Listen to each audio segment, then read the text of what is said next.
Welcome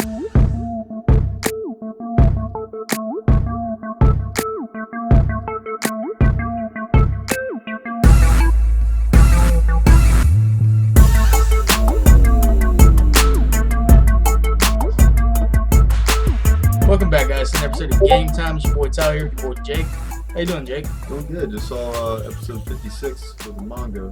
Yeah. DragonBall Super. DragonBall Super manga, episode 56. We just got done watching it. We just kind of want to give our reaction. You know, we've been keeping up with it the past couple episodes, trying to follow it, see exactly what happens.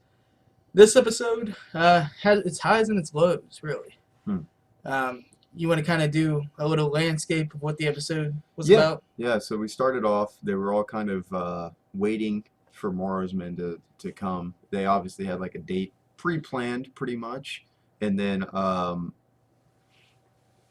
so they're all waiting, and then Popo is the one that noticed that they arrived.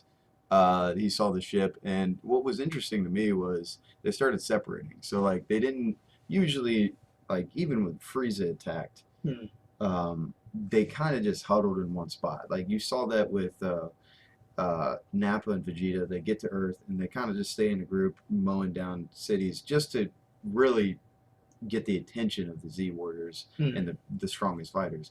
With Frieza, it was kind of the same thing. Like he landed on the outskirts of a city. I don't think he attacked the city to get their attention. I think he was just waiting there, knowing that they can sense energy, so they would come. So this one was really interesting to me, that they actually spread out. Like they didn't just stay in one area. They didn't like meet them to fight them. They wanted to get gold, resources, whatever, you know, whatever we had. I think it was a complete lack of disrespect too. I think it was like, we don't even all need to be here. Exactly. I think that's exactly what I think Moro was doing. Kind of seeing like, all right, so I'm going to send the strongest here, but I want them to be able to do this. Like I don't want them to have too many people to make it seem like, oh, okay, we need all of our forces for these grunts. Because I'm sure Moro has done a head count and saw that Goku and Vegeta weren't there. That's pretty standard. Like when somebody comes to the planet, like Dr. Gero, like he was obviously on the planet, but he studied them. He knew who was there. He didn't know all their powers, but he pretty much got the basics of who was going to be there, who's going to be the biggest threat.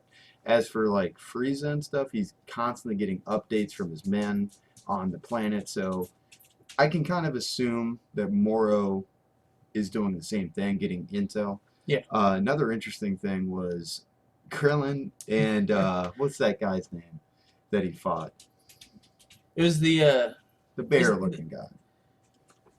Yeah, the bear-looking guy. I forget his name. I forget his name too. Winnie the Pooh. Winnie the Pooh. When he fought Winnie the Pooh. So like the interesting thing here was it kind of made it seem like Krillin wanted to fight with Yamcha, although there were three other fighters, the girls of the group, running off and doing their own thing with the women of the group. Krillin wanted to fight with Roshi. You're right. Not Yamcha. Oh, did I say Yamcha? Yeah. Oh, see, I'm already skipping. We'll ahead. get to fucking Yamcha.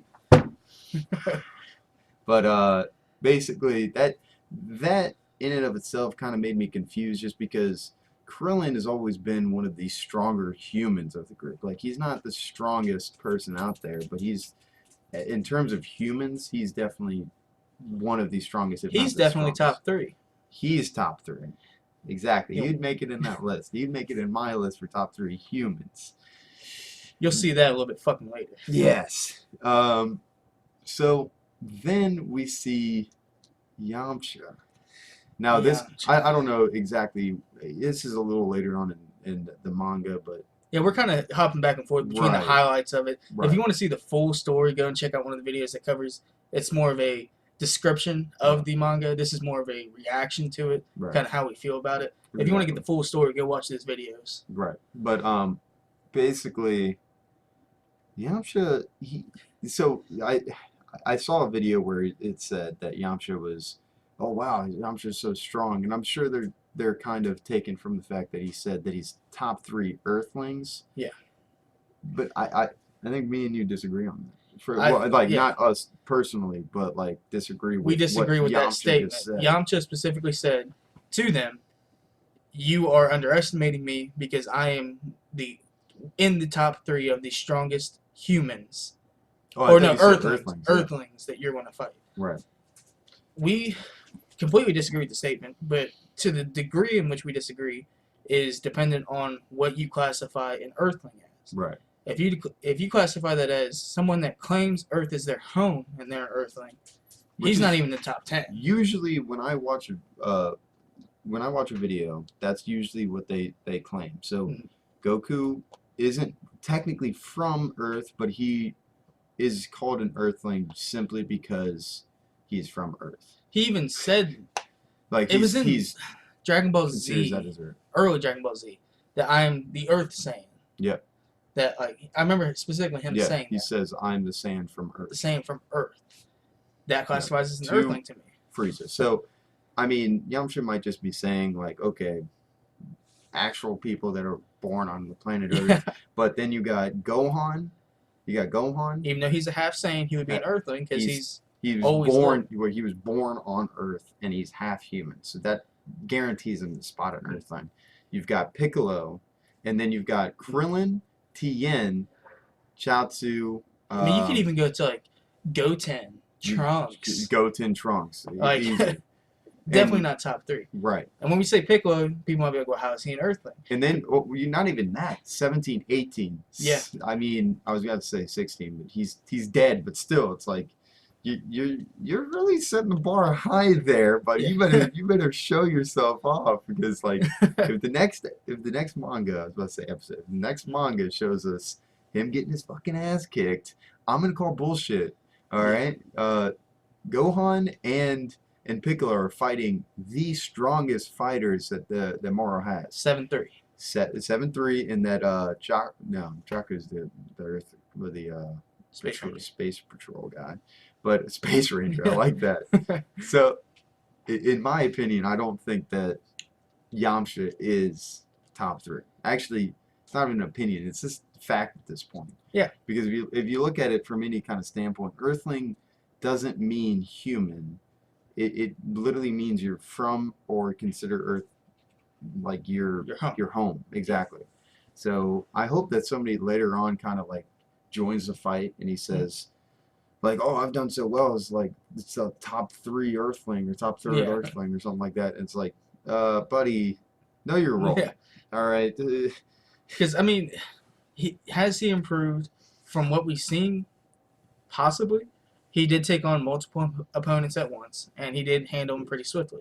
Right. But they were just kind of random lackeys. They were nobody of any significance at all. Yeah. So they could have been extremely low power. They could have been more than normal. I mean, he could have been training. He could have been leveling up. But he's still nowhere near the top. Yeah, I mean, unless he goes Ultra Instinct and then like gets 30 superhuman boost like Goku has, I don't think that we can consider him the top 3, because that's going pretty freaking far. Like Goten and Trunks alone, they might not be stronger than him at this point, because obviously they don't seem to train them as much because they're kids. Yeah. But it's like you still like you're going pretty far after that. Yeah, he's reaching, definitely. If they're using 17 and 18 to fight 7-3, they used to be humans. Yeah. That means they were born on Earth.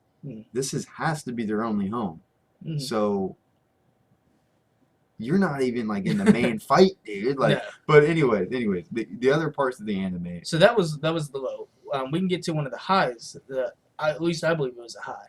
Was the fight. Go ahead. Before we go on, let's not say we're bashing Yamcha. We don't absolutely hate Yamcha. It's just the fact that you don't say your top 3 and not back it up. Like, you're a Z fighter. Like, you got that respect. Don't push it. Yeah, don't push it. Don't. So yeah, we can do like videos on where we would rank all of the fighters overall. Yeah, we could do that. Yeah, that'd be a good idea. We could even go through and like, rank the Z Fighters from even different periods. On my list, he would be pretty far down, but you got to consider him.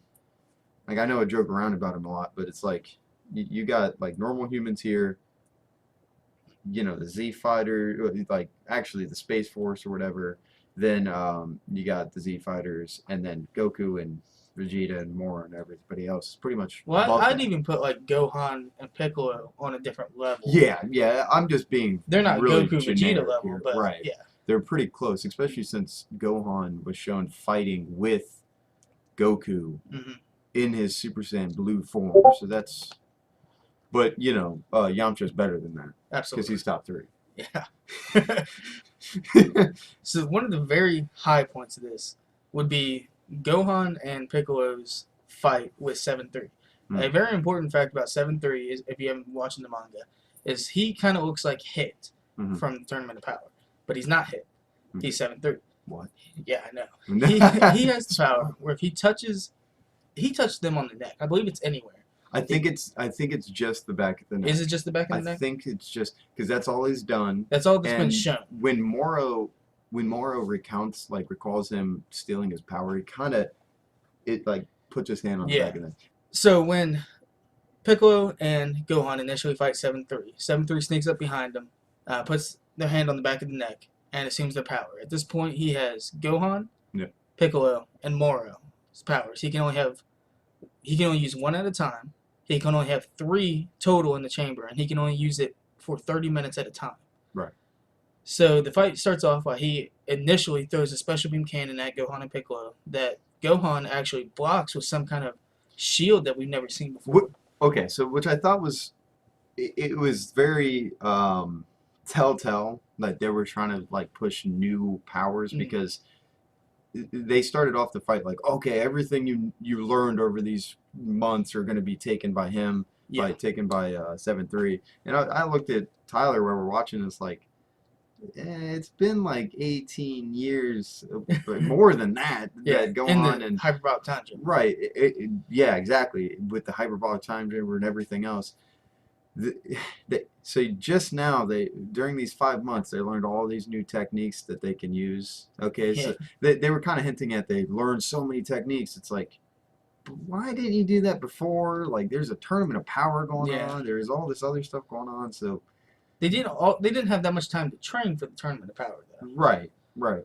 But overall, I still loved it. I loved the idea that they learned teamwork in this because that's the biggest problem with Dragon Ball Z is, you got like 19 characters. Yeah. None of them are useful besides Goku and Vegeta. Yeah. So you got 2 characters. It's like, okay. But now they're really stepping away from that and showing like, okay, this is how they can be useful. And I like that. So from that shield, Piccolo actually throws his own special beam cannon behind it. Yes. And uses the combined force of those to push 7-3 back and hit him with the shield that eventually cuts off his arm. Now I'm going to argue, okay? I'm going to argue this. I'm going to say Gohan was not pushing that shield. He stopped. So I'm going to say Piccolo has gotten a lot stronger from the last fight that he did with 7-3. So I'm a Piccolo fan over here. I'm not going to let Piccolo be bullshitted out of the victory there with Gohan. Like, oh, Gohan was hoping. No, shut the fuck up. I know there's somebody out there going to do that. Stop it. I would argue that it specifically showed Gohan spinning the shield before he That is true, yeah. So that could have created the force to push it while the beam was pushing with it. Exactly. So I agree that Piccolo got stronger, but I think Gohan that was more of a joke. Yeah. But at the end, he did break through the barrier. That could have just been Gohan letting go. But I'm going to assume, ultimately, that was just a joke. But ultimately, I do think that if it came down to both of their special beam cannons, Piccolo had more time to charge and has become way more stronger, way stronger than he was before. So I would say that they're either relatively the same strength, 7-3 and Piccolo, or Piccolo is much stronger than 7-3. And so a little stronger, not much. That cut off his arm. That cut off 7-3's arm, which he immediately regenerated because he is using Piccolo's power at this time. Yeah. And he obviously has the regeneration. But they see that, and they see that Gohan is actually stronger than Piccolo. So he switches over to Gohan's powers instead of Piccolo's powers. Which I found really interesting. It shows a lot like, okay, this fighter doesn't take your ki and make himself stronger unless he's using more of his power. But instead, he uses abilities, just raw abilities of the person, And that shows to me, like, okay, this guy, he's not just going to be a powerhouse that you have to defeat by just powering up and continuously powering up. Yeah. It's more of like exactly what they're doing. Like, okay, you got to play it smart. Defend while somebody else attacks. So you don't use too much ki or chi, and then, try to wear them out so that 30 minutes is up as quickly as possible. Yeah. You're still alive. And I also want to point this out, Piccolo was not using his weights this time, which I think I pointed out in the last video. Like, Piccolo was constantly, like, he used his weights up until the very end when he realized stamina was, the 7-3 never ran out of stamina, which is a huge deal. I think the fight would have went down differently last time if he would have took off the weights. Yeah. So after he starts using Gohan's powers, he starts shooting a barrage of ki blasts at both of them. Yes. In which Gohan is actually hopping from blast to blast to blast to get to 7-3, which he eventually does, and hits a right hook on him and sends him flying. Yeah, that was sick. Yeah. Now, I immediately looked at you and was like, dude, that's like total, like, Frieza saga right there. Because I told you, I think it might have been the only time that Gohan actually used something like that. Yeah. And the last time, it was kind of funny because 7-3 was kind of getting pissed off before this, and we'd never seen 7-3 get emotional. So at first I was like, why is he doing that? But then I realized, like, after that technique, I was like, okay, the last time Gohan did this was when he was rage boosting. Yeah. He was getting a huge rage boost. So 7-3 might take that as, okay, I need to use emotion to get this attack. Yeah. It might have been something like that. It might have just been like, okay, he had a small little gesture of anger or something like that. So I just wanted to point that out there. It's a nice little nod to the original that I got, and it might not even be the case. Yeah, so. It was a big Dragon Ball Z feel, this manga. Yes, it was. It didn't feel like Super. It felt like Dragon Ball Z. No, yeah, exactly. And so after that, 7-3 gets up, and he switches over to Moro's power, which drains the ki from any fighter that he's using. And it's really OP power set. It is. And he sees two figures fly down onto the top of a cannon that he assumes is Gohan and Piccolo. Now, who called this out? You called it out. I did call it out. As soon as I saw 17's shirt, I was like, oh, that's 17. So he sees them. He tries to drain the ki, obviously. But two figures start flying at him. And you kind of get to see the attire of 17 and 18. Yes. And they land a direct hit on him. And that's when they explain to him that, 17 and 18 are androids. They don't have ki. You can't take their ki. You can't weaken them. Right. And that's kind of where they're kind of going back and forth, being like, you really need our help, Piccolo, like with this guy. Yeah. And talking about how, like, they're not mercenaries, but they're getting paid. Yeah. That was really funny. I was like, you're 18, you got a kid here. Why are you like worried about getting paid? Well, she has a kid. That's why she gets paid. But it's like, dude, if you don't do this, you're gonna die. Yeah, but you want the money. But that's exactly what we talked about in the last video that we did, which you should check out. But we basically went over like how the Z Fighterz could beat Moro. I think at this point, Moro's seeing this, and I think we can agree on this. Moro's way stronger than his grunts. Way stronger. He's even pointing out the fact that, okay, these guys, he even took my ability and he's losing. Like, why am I even using these guys? Kind of. And you could kind of see, and that's what I was saying before, like he was testing them to see if they were worthy to be allies to him. And he even says, they're not. Right. Like, I wasted my time with these people. Right. He's like, but I guess I'm going to go down there now. And that's kind of one of the ending scenes. Is Moro being like, it's my time to go down there. It's basically Thanos, like, saying, I guess I'll do it myself. Yeah. Like, and give me the gun, man, let's go. But, so we'll get to a little bit after we close out the saga. I'll explain a little bit about 17, 18, and what I think. So after that, it shows Vegeta on planet Yardrat still training, trying to perfect some technique. It doesn't say what technique, but he's really trying to perfect some technique. And they even say, like, Earth's getting attacked. Don't you need to go? And he says Mara hasn't landed yet. And they say, oh, you're cutting it close? But he knows that he doesn't even need to be there until Mara gets there. Right. And I think this is foreshadowing to him getting there. I think the Z Fighterz are going to use sensu beans to regenerate, like get back to full health. Yeah. He's going to get there thinking, okay, I can get sensu beans. I will be able to get that and go right into battle, and it'll be too late. Yeah. I think that's foreshadowing that, because it's like the Z Fighters have always relied on healers, which they do have, Dende and the other guy, but Green.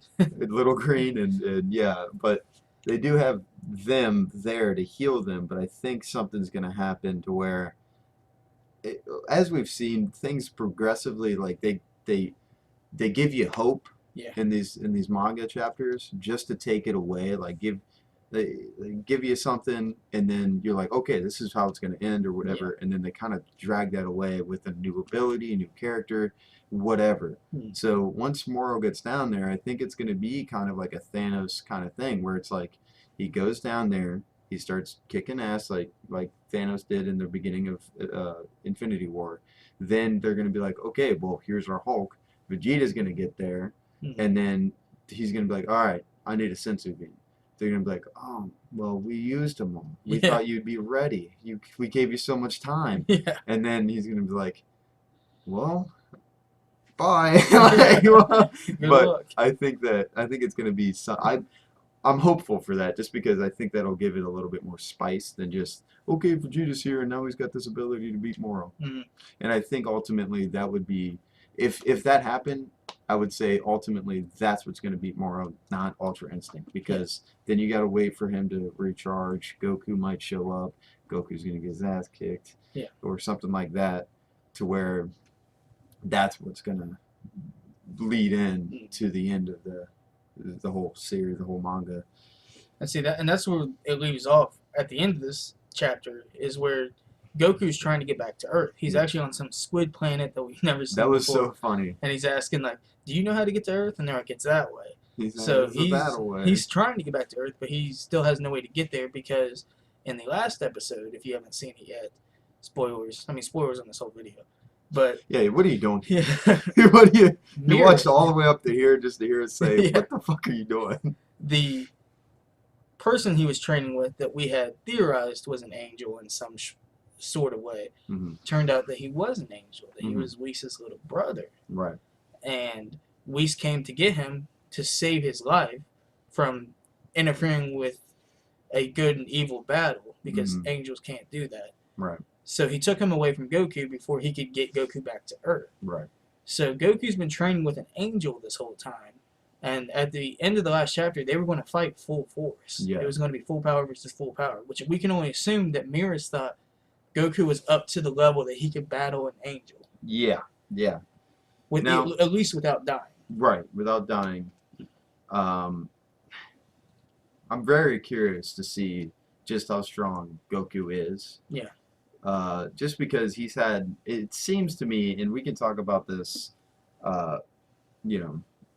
after I say this, but it seems to me that the Z Warriors might not have used the hyperbolic time chamber like I wanted them to, but Goku had the hyperbolic time chamber. It wasn't as good as the one that's on Earth, as in, like, it doesn't have as much time. Every day in there is 3 days.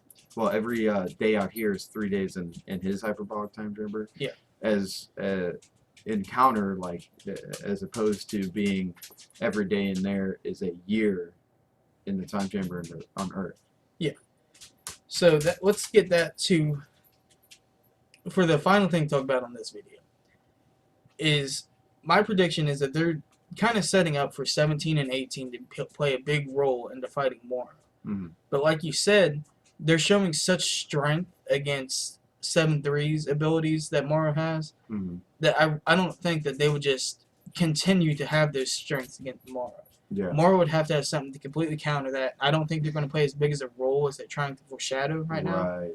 Right. It's kind of like a gotcha moment. Right. I think it's exactly that. I think Moro is shown to fight both Vegeta and Goku. Not at their fullest, but pretty damn close to their fullest. Well, it knocked them down to Super Saiyan. Yeah. Like Super Saiyan 1. Yeah, but he was taking their energy, but he did do that, and that's a huge feat to say. And then on top of that, he fought Boo right afterwards. So it's like, I think they're giving you a rug just to pull it out from underneath. Exactly. Like, hey, wipe off your feet, bitch. That's exactly what I'm thinking. It's a gotcha. Yeah, I think it's because even we came up with the idea, Mm. like, oh yeah, we told Toriyama Yeah. to put this in there. No, we came up with the idea like last time in the last video, like, okay, they're When the original battle between Gohan, Piccolo, and 7-3, right. Why didn't they get when he was using 17? Moro's power. Right. Why didn't they get 17 and 18 or like think to call them? Yeah.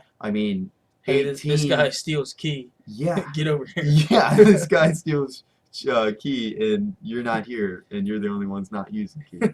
It's like, okay, well, so that kind of like irked me in the last one, but this one really impressed me and I know what's going to happen. There's no way 17 and 18, I know they haven't been training. No. I know that.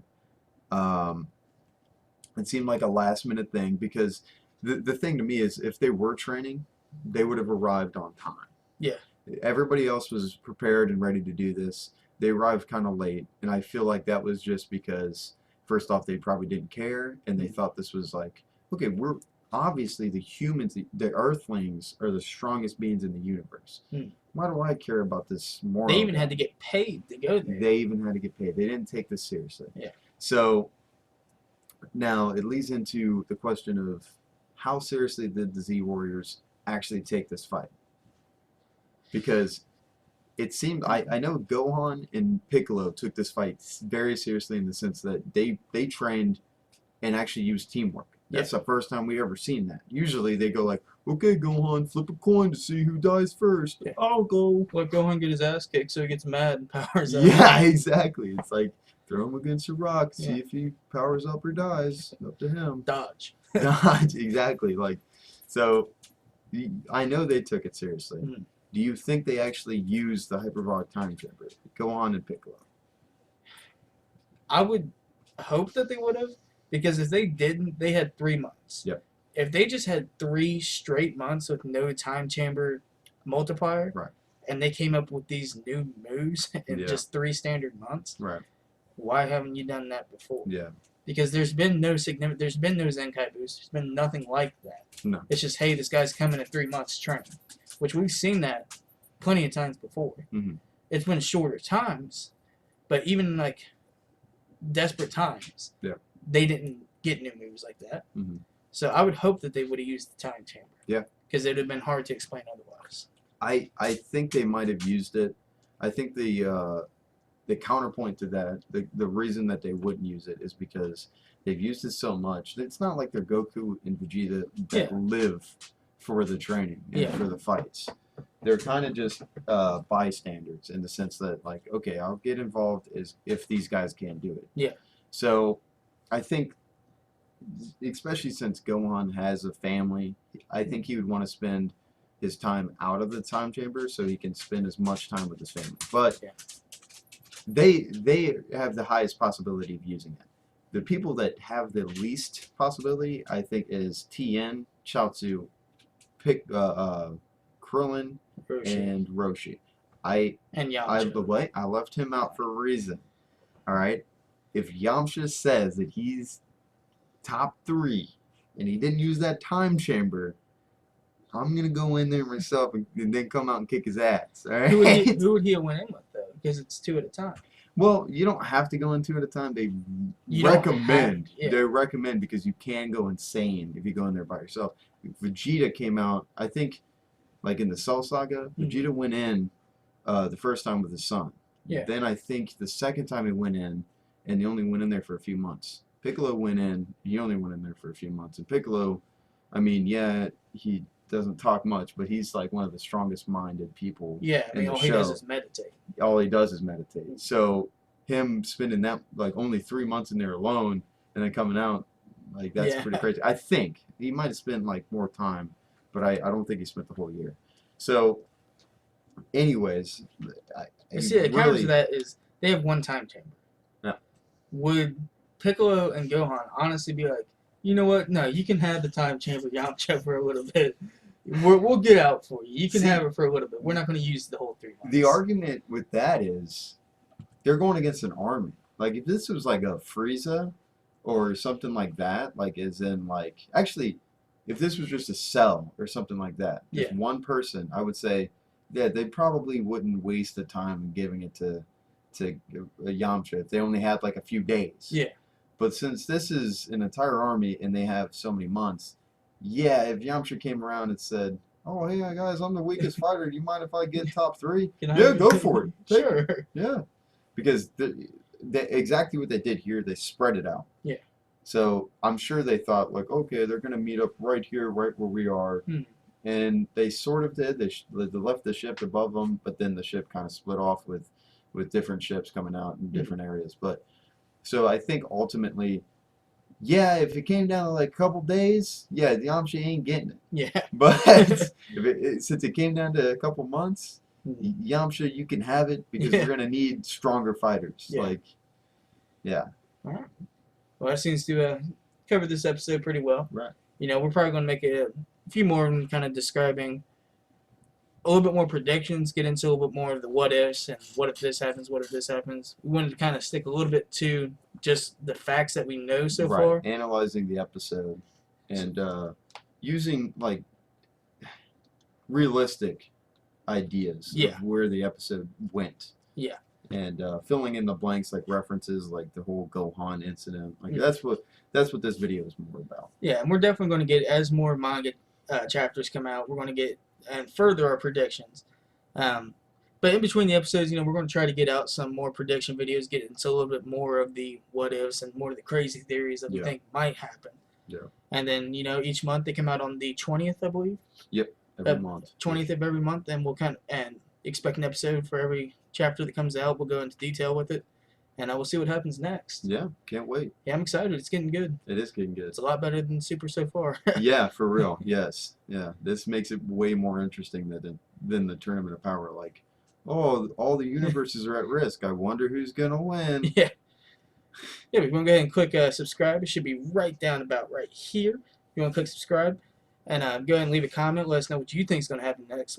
Know what you think of the Ruined manga so far, the Morrow saga. Yes. How you think it's going. Go ahead and follow us on Instagram, Twitter, and Facebook at Unruly Culture CO. That's at UNRULYCULTURECO.